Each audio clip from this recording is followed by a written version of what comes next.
So 4 months, and I got a magic marker from signing books.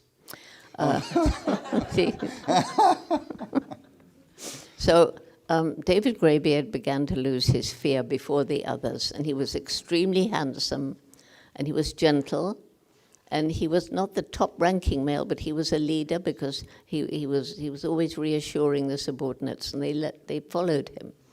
So on this never-to-be-forgotten day, I saw him sitting on a termite mound, breaking off stems of grass, pushing them in, eating off the termites, and even breaking off leafy twigs. And to use them as tools, he had to strip the leaves and the side branches.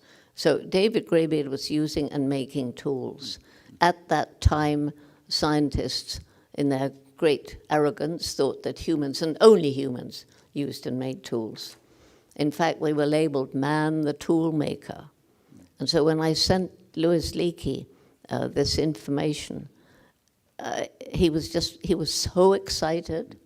He said, well, now we must redefine man, redefine tool, or accept chimpanzees as humans. And all three are true. that enabled him to go to National Geographic, and they said, oh, we'll fund this research when the 6 months' money runs out.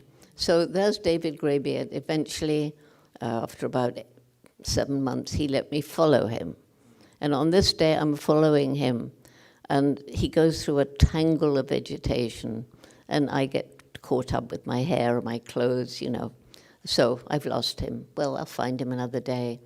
But when I get out of that tangle, he's sitting, and he's looking back as though he's waiting. Maybe he was, I don't know. So I sat down near him, and lying on the ground between us was a ripe red oil nut palm. And chimps love them. So I picked it up, and I held it out towards him on my hand.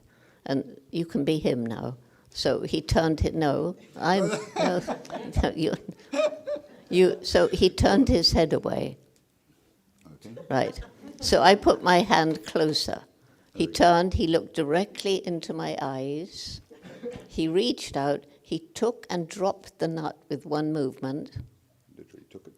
It was sort of like that. Okay. Okay?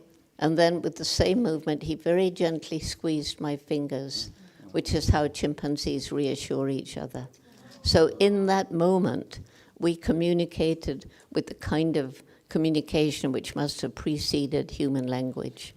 And I think it was that moment that made me realize I've got to spend the rest of my life doing what I can to find out about and conserve chimpanzees and their habitat.